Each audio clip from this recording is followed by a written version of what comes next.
Welcome, everybody, to Heart of the Wild, the podcast dedicated to wildlife, all things animals, and the humans that are protecting them, one amazing story at a time. Today's episode is extra special and fun, and honestly, it's a little bit unexpected in the best possible way. Whether you are a full-on believer or maybe a little bit of a skeptic, I think that this conversation is going to be perfect for you, as it's going to dive deep into the surprisingly intuitive inner lives of animals and what other pets might actually know about us and our lives. And yes, there is a very real chance that my dog Eloise is going to expose some potentially embarrassing personal secrets about me, so you're going to want to stick around for this. We are joined by the pet psychic herself, as you can see if you're watching behind her. I like to think of it as a little bit of a real Dr. Dolittle, if you know that show, who not only chats with me about her animal intuition, but is also going to give Eloise a live in-studio reading. So definitely, let's get ready. I think this episode might turn into a little bit of a roast of me, so you've been warned. Our guest is someone that you may already know of. She's a regular on Britain's ITV This Morning. She has a show called The Pet Psychic on Channel 5, and she's been a professional animal communicator and a pet psychic for over 20 years. She also hosts her own radio show that she's had for 10 years.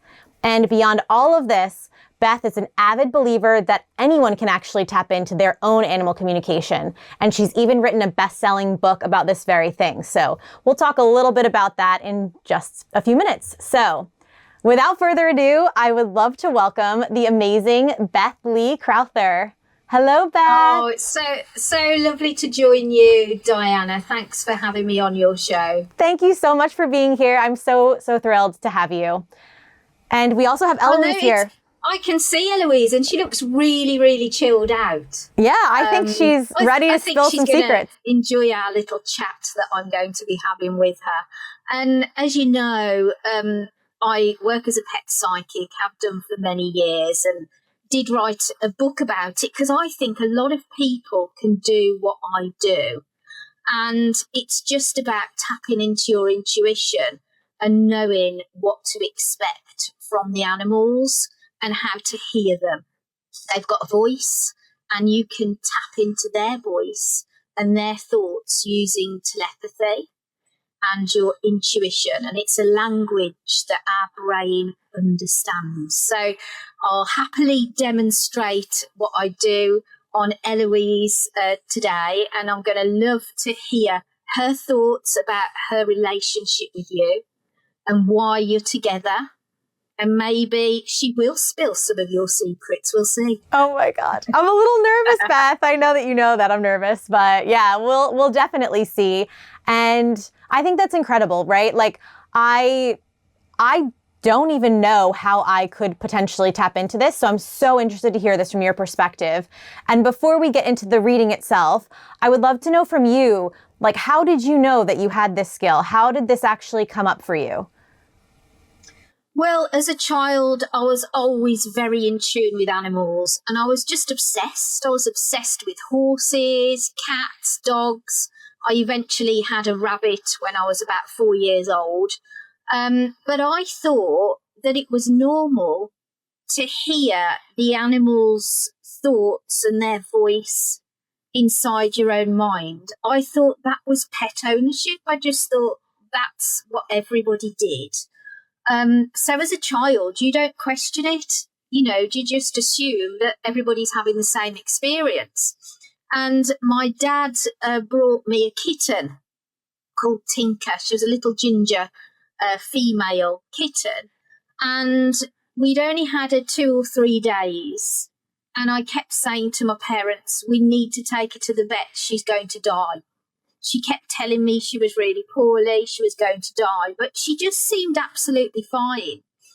And I just created such a fuss that in the end, my parents did take her to the vets, and it turned out she got a serious infection. And the vet did say if you hadn't have got her here, she potentially could have passed away. So I think my mum and dad just thought that's really strange, but they just kind of accepted how I was and my obsession to ride horses and everything. And they're still the same now, even, when I've been on TV and I've been lucky enough to have my own show. They, of course, have been proud of what I do, which is wonderful, but they just accept it. They're just, well, that's how you are. Whereas perhaps other people will be thinking, oh my God, this is really weird. This is, peculiar. Fancy a person being able to psychically tell you what your pet is thinking, and even that pet making predictions for the owner for the future. I've been very lucky to being able to share what I do. And I'm always willing to put myself into the frame. And if anybody wants to sort of test me, if you like, I'm up for it, because I completely believe in what I do. I've taught many, many people to have the same skill. And really, a lot of animal lovers who are open-minded are already communicating with their pets. They just don't realise it, or they don't understand how to process the information that's coming in. Because I think as humans, we are naturally skeptical, and there's nothing wrong with that. And at times I'm still skeptical, but then when an animal gives me undeniable proof about something, I just think, why do I ever doubt it? How could I have possibly known what I know unless I've got it from the horse's mouth, literally. Literally. So it's just fascinating, and I've had so many adventures with my work. I've been on this morning, I don't know how many times, and done readings for famous people with their pets. And then when I've been in the studios there, I come off air, and then everybody sort of is asking me, people who work there, or the people in the green room, oh, can you have a look at my pet? Because the beauty of this is you don't have to physically be with the animal. I can use a photograph and the animal's name to connect to their energy through a telepathic process. And also, the animal doesn't have to be alive. It could be an animal that has passed away, because I work as a pet medium, just like you'd have a psychic medium for people. It doesn't really alter. They've got a soul, and you can connect in whether they're living or whether they're past. So it just is such an amazing sort of, it's just a thing that leads you on to more and more psychic sort of things and other aspects of it. I became a Reiki master. I've been interested in crystals. It leads you down different routes, but it just leads you into meeting some amazing people and amazing animals. A couple of weeks ago, I was in a stable with 3 zebras. It was just... I saw that. That I want to ask about. What you said, just incredible. There's so much in what you said, and I think it's beautiful that your parents really embraced it and fostered this versus trying to suppress it, which I think is so important. A totally different topic, right? But that is just such a lovely thing that has enabled you to really be so proud of this, as you should be, and connect with so many amazing people and hear these amazing stories. Maybe the zebra, I say this in an American way, is one of the most interesting and wild animals that you have been able to read. But I'm curious, what is sort of like the most interesting or wild animal that you've actually been able to interact with and read? And what is one of the maybe craziest or most interesting thing that you've heard from an animal that you've been able to communicate with their owners in the process? Well, on the Pet Psychic TV show, it was so fabulous, because I got opportunities to meet people with wild animals and unusual pets, not just cats and dogs and, the normal things, which I obviously love communicating with. So I went to see the Fawcett's, who'd got a camel farm, who have camel milk, a camel dairy.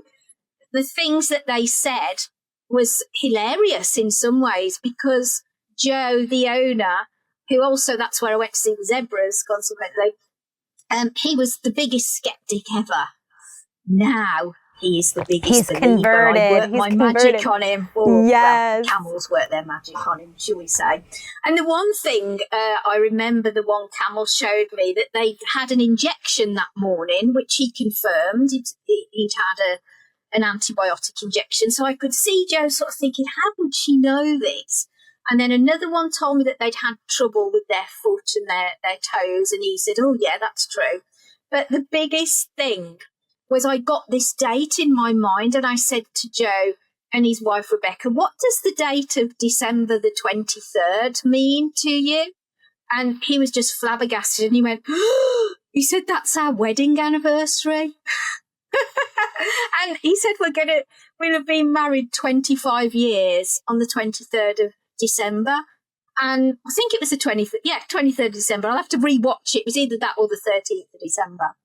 And he was like, nobody could possibly know that information, and there's no way I could have known that. It's not out there anywhere for me to find, not that I'd go looking, but it wasn't out there. So sometimes you get some very random things that only the owner knows, because that then will give them the validation that they are looking for. And Joe become the biggest believer. He's like my brother from another mother. We get on so well. We're thinking now maybe we've had a past life together, because he's like me. He gets it with animals. He is tuning in. He just didn't realise it. And you know what? He used to be a lion tamer in the circus. So if anybody knows about animals, he does. So it's quite an amazing thing. And then also I went to visit some alpacas, and Ronnie, the alpaca, they wouldn't tell me that there was an issue, but I got that there was a really big hormonal imbalance. And actually, Ronnie had been born with both male and female genitalia and hormones and everything. So everybody was quite amazed when I picked up this huge hormonal imbalance, because, Ronnie was able to share that with me. Another time I went in to the Warwickshire and Nuneaton Wildlife Rescue, met a deer that liked to live in the house and eat curry, told me they like spicy food. That's mad. And that was confirmed by Jeff, the owner. Oh my God. Also, I went in to see Minty the badger, and I couldn't believe that I could actually stroke them. I didn't feel that there was any threat or any problem. And obviously Minty had been rescued as a baby, so could not be released back into the wild, sadly, but had developed a bond with her human carer, which was quite amazing to see. Also, when I was there, I went into a pen with 2 foxes. So I was really close and personal up with these wild animals, which I was so excited, I can't tell you. And this fox told me that he was really sad and depressed. And I asked why. And he said, where's my friend gone? My friend has gone. And, the owner, she started to cry, and she said, can you tell him he's died? His friend has died. And do you know that was one of the biggest YouTube clips that was watched, that created so many people messaged me after the show to say how emotional that they'd found that part of it. So anybody can go and look at that on YouTube. It's all on there. We'll put the link in the show notes. I've been very privileged to meet animals up close and actually being able to touch them, even though they're wild, only because obviously they've been rescued as babies and couldn't be released back. But I felt it was an absolute privilege to be able to do that, as well as go and see dogs, cats, horses, rabbits, guinea pigs, chameleons, went to see a chameleon, so it's just amazing, because they've all got their own sort of agenda. They've all got their own personality. Every animal is different, just like people. And they're all meant to teach you something. So, of course, Eloise is with you for a reason. You're not together by accident.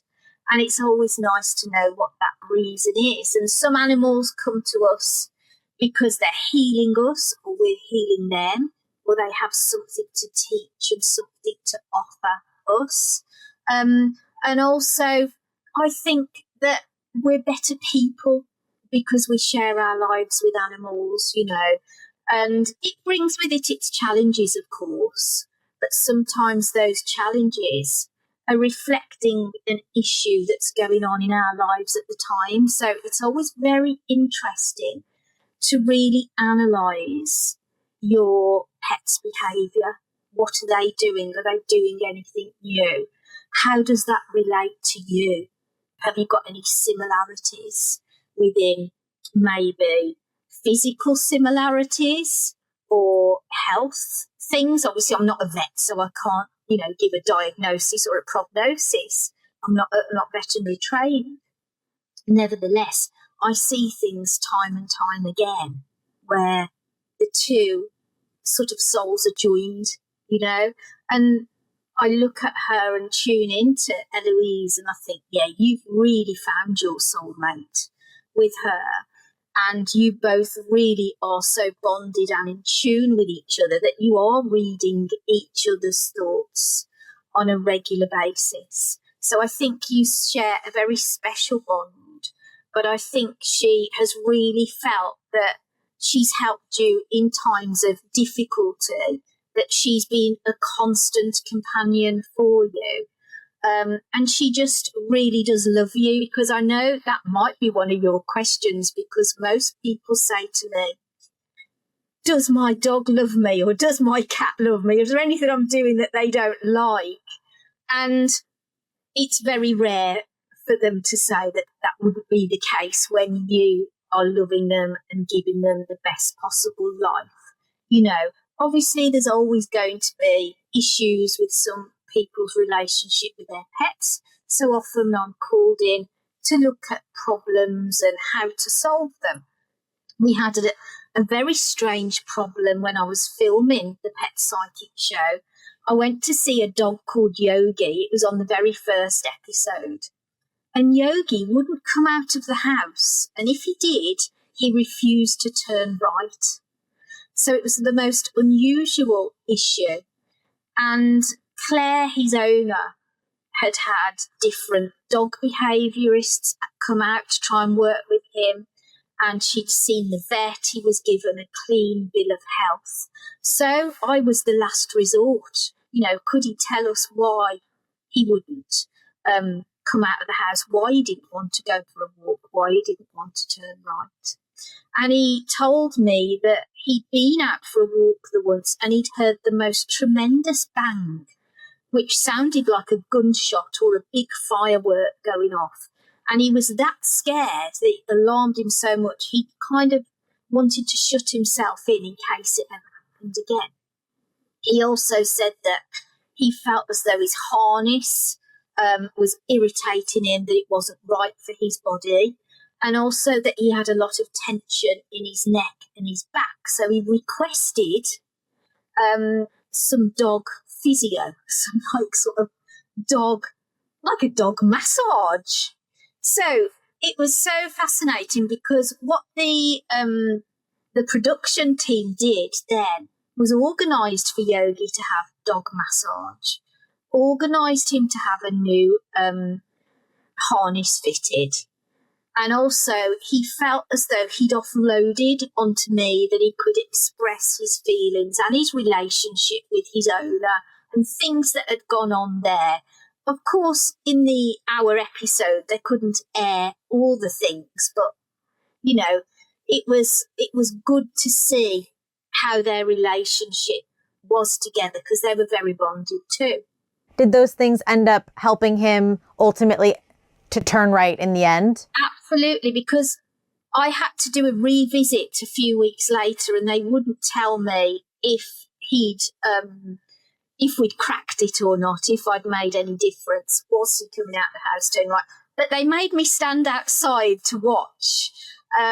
So as you can imagine, I'm being filmed for the show, watching Yogi. Is he going to come out of the house? But I knew he would. I thought, come on, Yogi, you can do it. We've done everything you've asked. And you know what? They opened the front door, Dianna, and he come out. He kind of looked at me and he was all like, I'll show you.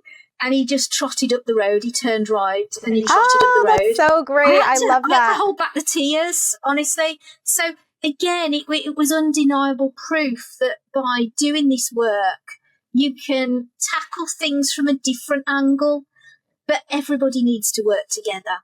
Yeah. So of course, it's not just about having a pet psychic reading. It could be other people, like a dog behaviourist, or the vet needs to get involved. Of course, he wanted the massage, and that really helped relax him and take away some of his anxiety and stress as well. So I'm just part of a solution, but I'm throwing a different light on it. But I think what you do too is you provide a pathway and an opening to either maybe confirm what we might know because we're not listening to our intuitive sort of thoughts on what our pets are telling us, or you are giving sort of an outlet for our pets to share information that we otherwise would never have known, which I think is so powerful. Like before when you were talking about Eloise, she's licking my hand and I'm thinking, okay, and I never would otherwise think about this, frankly. Normally I'd think, she's thirsty, or she maybe is just trying to get attention, or she is just in this moment like actually likes me for once because she's a poodle and does her own thing. But maybe she's, reaffirming like, oh, what's going on here is really good. Or maybe she's telling me needs something, like she needs to get, over to her treats, or I don't know, like frankly. Or maybe she's reassuring you. Yeah. That you're doing those a are good things job I need to think about. When like our dogs lick us and that, it can be for attention, but sometimes it is for reassurance.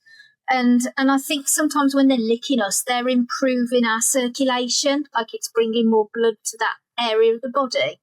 She's doing it right now. She's doing it again. She's just showing us that she's listening. She is. Well, I feel like this is a good time to should we start with her Absolutely. reading? I've been looking at terrified, Beth, by the way. I just am terrified right now, so I just have to let you know that. I'll take it gently. Don't worry. Thank you. Don't be worried. She has shared a lot of information. Oh God. And okay. I've made a few notes because I looked at her photograph and I jotted things down to help me not forget. But I'll also talk to her as I have been doing throughout this podcast. So it'll be interesting. So I'll just start with her personality. Although she looks really chilled out today and she's relaxed, she does say to me at times she does get very anxious and that she is happy with you, but she can be looking at other people that come into your domain as like, what do they want and why are they here? I need to be sort of protecting you. I need to be on my guard. So she's not always as chilled out and as zen as she appears to be today. So she can get a little bit edgy, she shows me. She says that new people have to be introduced thoughtfully to her. She's not always one just to go up to somebody and start licking them and being all excited and that. She can be a little bit like, I need to check you out and I want to know why you're here and your agenda. She says that she's tried to give you feelings of calmness for you because you've been through some turbulence in the past, and she's very emotionally sensitive to your thoughts and your feelings, and she hopes you understand that she has tried to help you through difficulties. Her tummy is not always the best. She shows me, again, I'm not a vet, she gets inflammation in her tummy. She's very sensitive and you're going to have to be very mindful of her diet.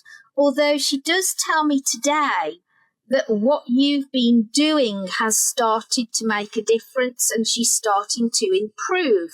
She said she's not feeling so gurgly, and I know that she appears to have intolerances, which could be wheat, cereal and oats. So I'd be putting her on a diet that wouldn't have those in them. Fish, she says she likes, and fish is good for her. So maybe looking at that. But she feels like a very sensitive soul, so I'd be also mindful of the seasons and plants and things, so she might even get a little bit allergic to her environment. She says she's just keep an eye on her teeth, because I don't know if she's been having some issues there, because she kind of shows me the right hand side of her mouth. She says that she has also been having a little bit of issues with her knee. So I want you to be aware of her, feels like her front leg. I'm rubbing my right knee on my right hand side.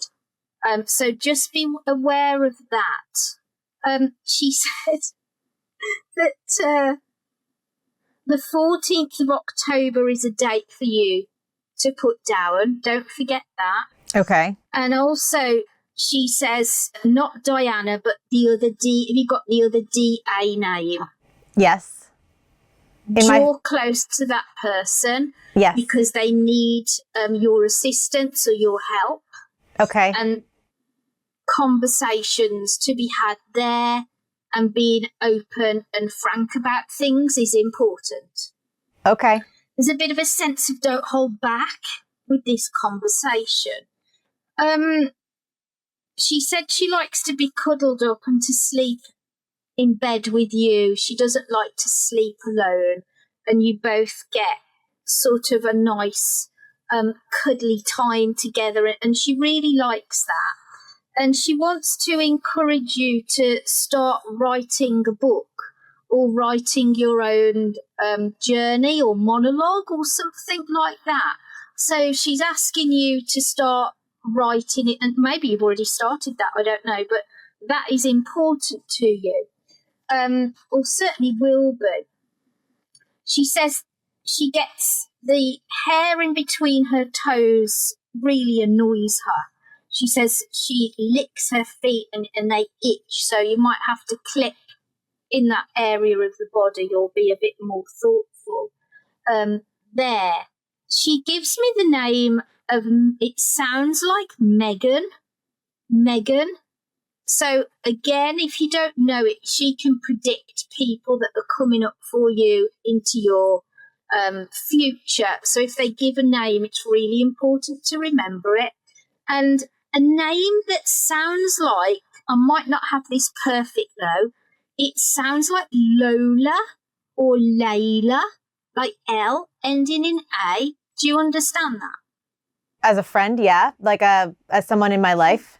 Because she makes me feel it's somebody who you already know, as opposed to this person coming into the future. She makes me feel like, if I go like that with my hand, I know it sounds really weird. It's like they're saying they're already there, they're established. And if I go like that, I know that means they're coming up for the future. So always watch your psychic's hands. Okay. Because that reveals more than... She makes me feel Lola is somebody you need to be, or Lola or Layla, drawing close to. Now, she says you're going to have a visitor from afar, but it's like a surprise as opposed to something that's been planned over a long time. So somebody might just come to you and say, look, I need to come over, I need to see you. But they will either have to travel overseas or many miles, but that should be welcomed, not sort of pushed away. So she's just given you that information. And she's also saying to me the name Frank or Francis. Okay. She says you know it. She's making me do that again. She says you know it. Just think about it later, because it's so hard just to think and be put on the spot, you know, when you get a lot of information. But she knows you'll know. So I trust her in what she says. And the other name sounds like Nick, Nicola, or Nikki. Again, she makes me feel that you would know who this is, opposed to them coming in for the future. Okay. She says on a personal level for you, she sees you doing some dancing. Have you just signed up for a class? I've been talking about that with I used to dance in college. Oh, did you? I've been talking about that with one of my friends. Yeah. She thinks it's very important for you to do this because not only will you have sort of a feeling of elation and that it's really good fun and that you have to think about it, there's people where you'll go that you need to meet. Okay. You're going to become friends, or maybe even more important than friendships, because she says, I hope you don't mind me saying this, that your love life is going to become very good and it's going to heat up nicely. So she's seeing a person coming in around you. Maybe they've already come in. At a dance class, though, I feel like... I don't know if it's at the dance class, but she's just talking about what's coming up for you soon. Oh, okay. So Thanks, she Elle. feels as though you've got a person that you're going to become very close in a relationship with. And you may have already just met them, I don't know, but it's like in the current, it's in the present. So if you haven't met them, then they're coming in very soon, or you may have recently met this person. But they're going to be a big part of your life. Can I ask a question really quickly? Just because I think she's such, I don't know if other listeners will feel this way, or I think she's such a huge component of me meeting someone. I am always like most concerned about her and how she'll feel and if she'll accept them. And, you know, she's been such a constant for me for 10 years. And I've had, you know, boyfriends and people in my life for that time, but I just want to make sure that she would be happy with it and comfortable. And that is probably my biggest concern of me having anyone in my life. Well, she says to me that this person is going to become a big part of your life and that they're going to be with you like as a long-term partner. So she will be okay with them. Of course, we always have to introduce people sensitively for her. So it might be that you don't just introduce them like them coming round to where you live, but it might be on a walk in the park or a coffee or a little trip to the pub, something where you're on neutral territory.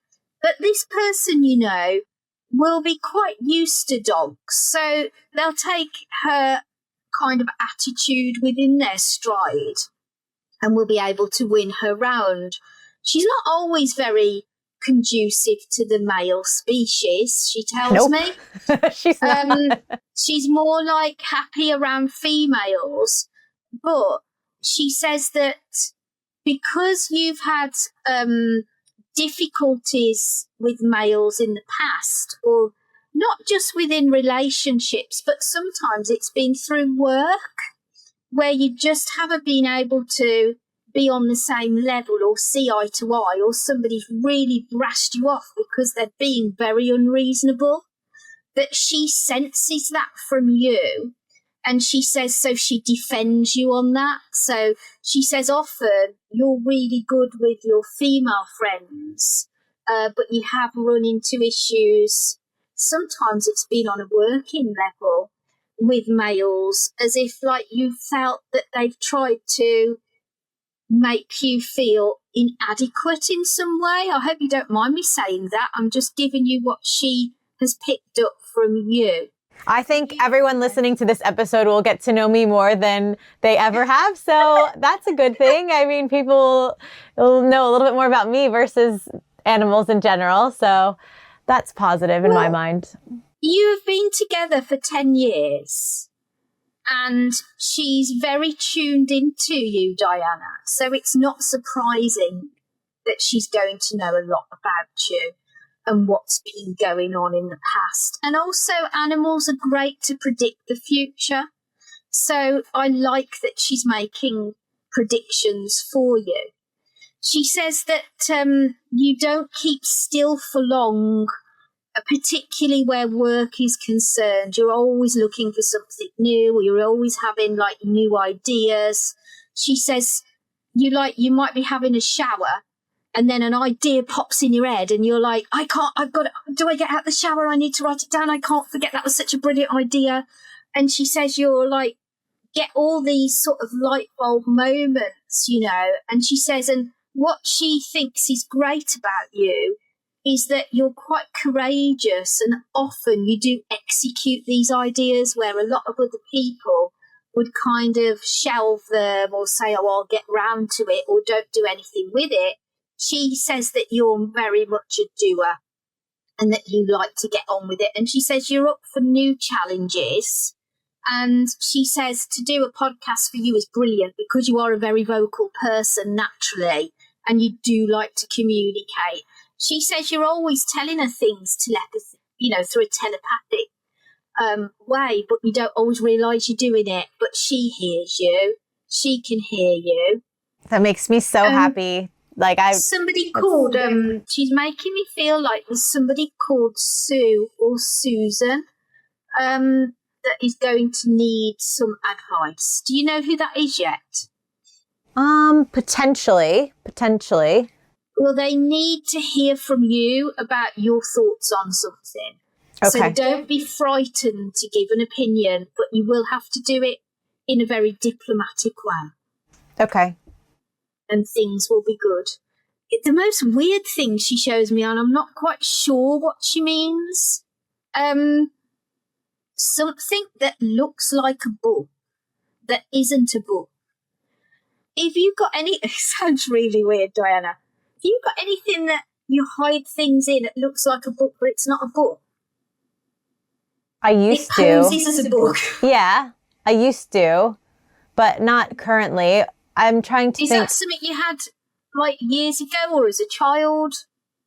I had it. She sees it from your mind that it looked like a book, but it wasn't a book. It was a place like to hide things in, or a safe, like a... Yeah, I know what you're talking about. I don't know how to explain it. Yeah. Did you own that? I had something like that. It wasn't a safe, but it was like a fake book that you... Yeah, like a fake, something posing as a book. Yeah, exactly. She says, remember what was in there. I can't remember. It's important. She said what was in there is important to you. Okay. Does that make sense? I have to remember what I put in there. I don't remember. It looks like, I'm saying to her, can you show me? It looks like gold or something, jewelry. I think I know what she's talking about. I've got a jewelry box that it's not.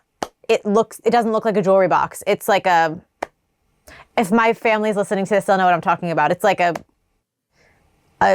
it's sort of like a safe, but it's like a mirrored big thing, but it's not a book, but it kind of looks like you open it up sort of almost like if you were to like walk into a library, like a fake thing.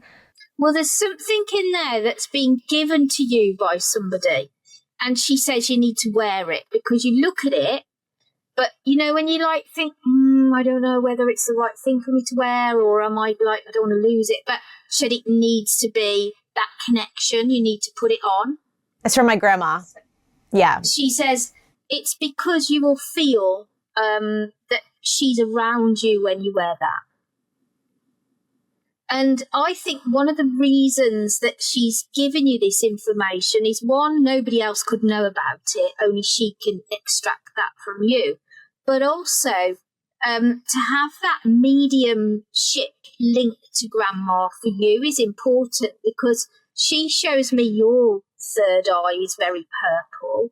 And she says you're very psychically able yourself, so you could communicate with people that have passed away. And she says that you feel like you have heard your grandma's voice, or that you've sensed her around you since she's been gone to the other side. And she's confirming that, yeah, you have done. And that's a great starting point to explore your own psychic abilities, because you've already had an experience. And I know that your grandma is with another lady. I don't know if it's her sister, but another lady that she was very, very close with. Because when I talk about her, I have a feeling of her coming through and being around via Eloise. And she says But I see two ladies like very, very close in life. So she comes with this other person. Can I ask an unrelated question, by the way? Of course. Is she, Eloise, happy? Like, is she happy? Is she? I know she's had quite a lot of like health issues, as you pointed out, in the last few months specifically. And she says that she's feeling like, when I checked in with her today, she said she's feeling better, like things are improving for her and her tummy feels a lot better.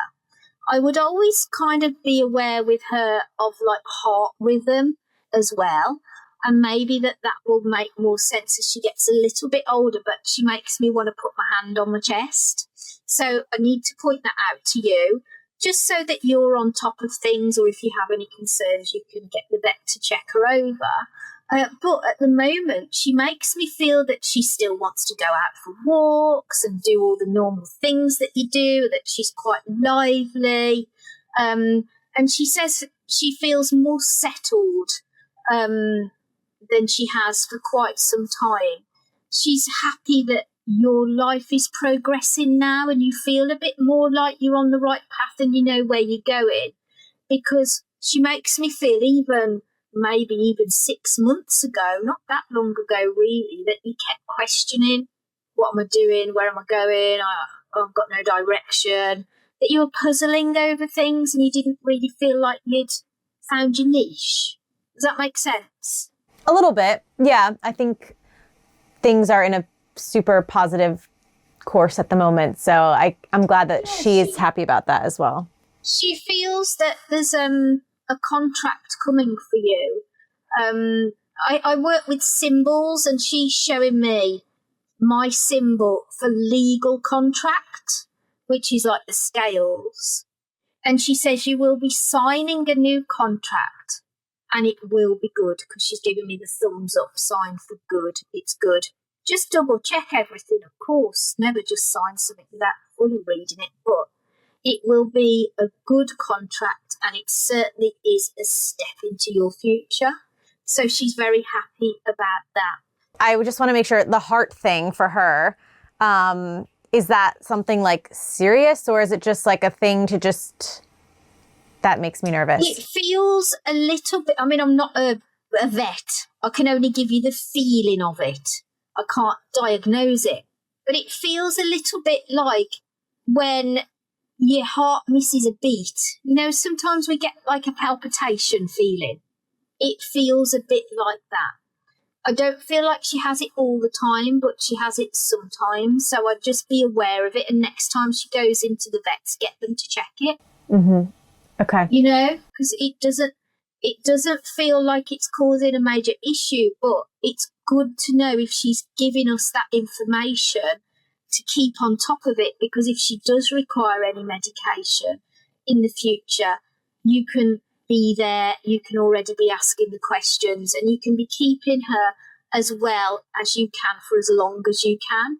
Mm-hmm. You know, so it's always good to have a bit of preparation so that you can, you know, be on top of things really. But I think you're very tuned in with her, so you kind of get a feeling when she's not right.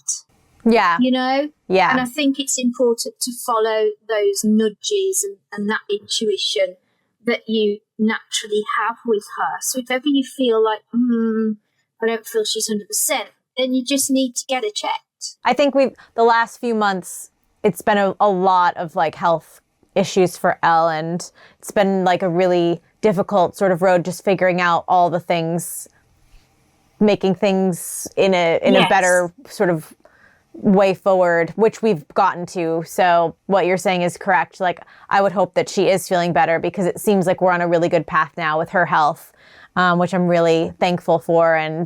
But yeah, getting there was quite intense, honestly. I can imagine. And I think food has been a big thing for her. Mm-hmm. You know, getting the dietary requirements specific for her, because a lot of things can be sort of made worse when the diet isn't correct. Yeah. Or there's intolerances and things, because it creates inflammation within the body, which it can have a knock-on effect all around the body, not just in the stomach and digestive areas of the body. But to me, from a pet psychic standpoint, she feels better, she tells me, than she has for quite some time.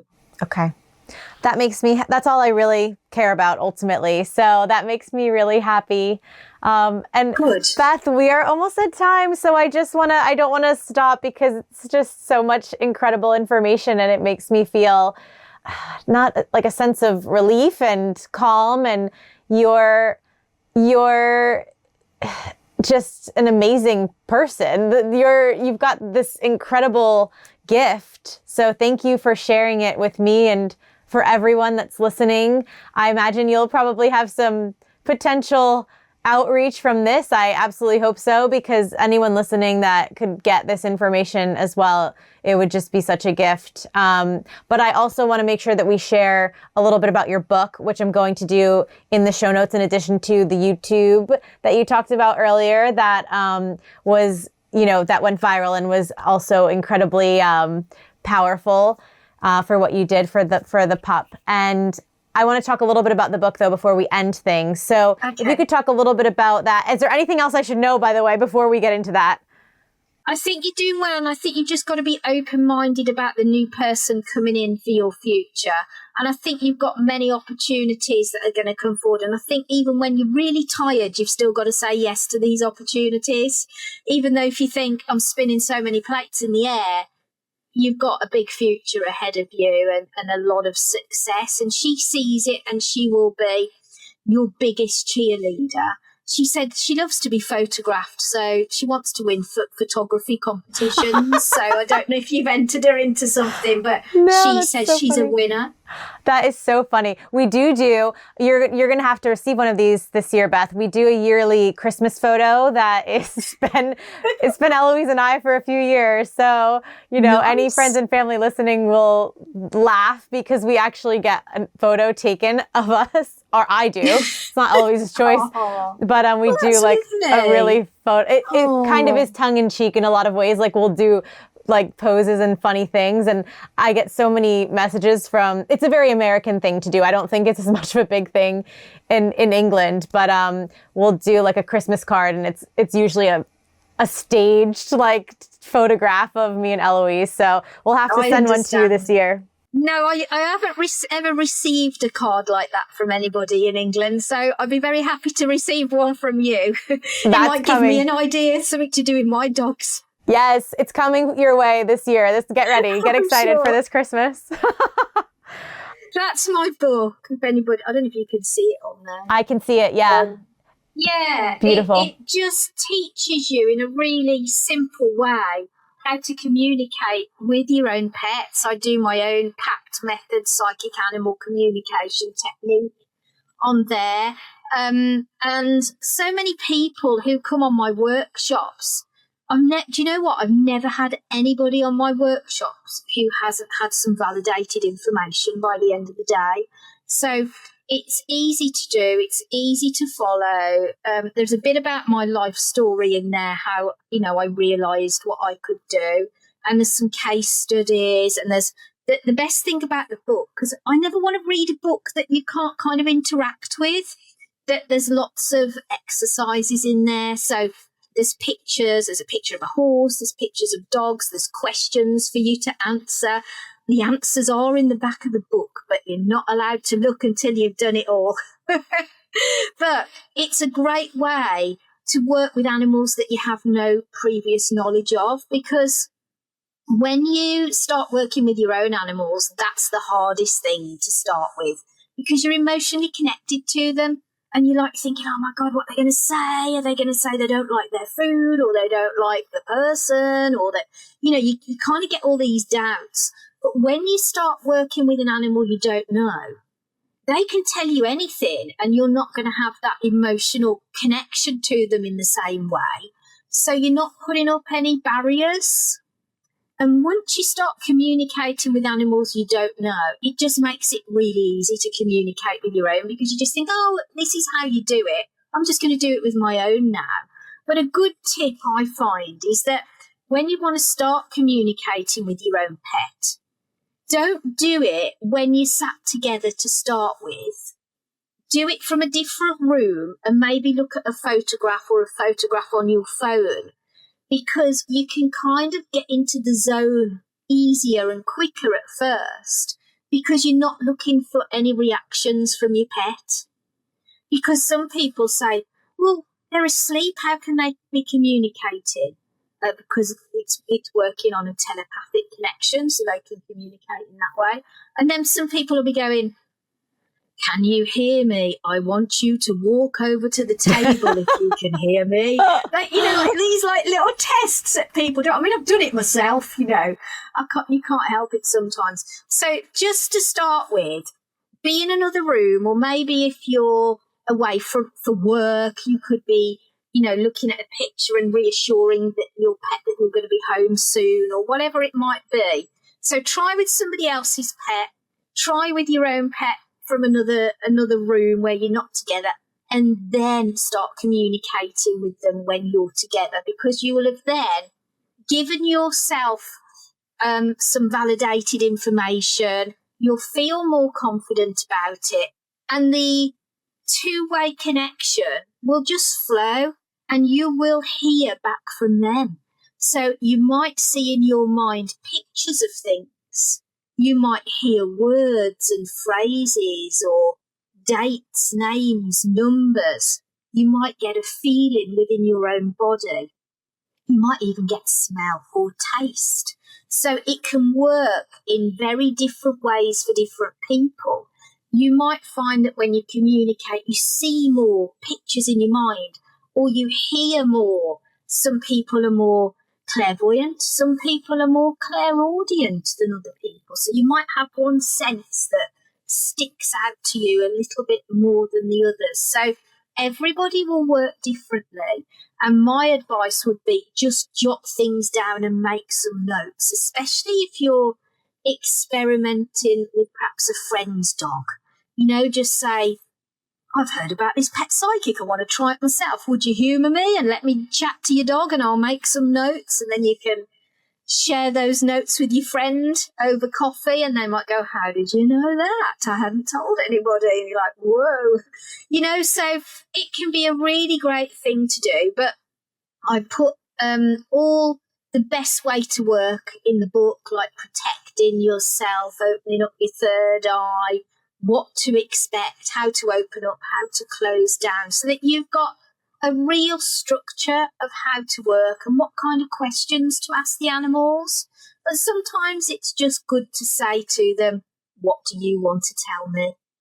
Because you can be a little bit too regimented, because it might be a question that they think is not that important, and they've got something far more juicy to share. So it's all in there. I've tried to make it that anybody can use the book, have a go, and it's a great gift for an animal lover, So yeah, I was quite pleased with it when it finally emerged. And I did my book launch on this morning with Josie Gibson and Vernon Kay. And just to completely embarrass myself, I took my dog Misty on there with me. And during the interview, she leapt off the This Morning sofa in the middle of my interview when I was trying to launch my book.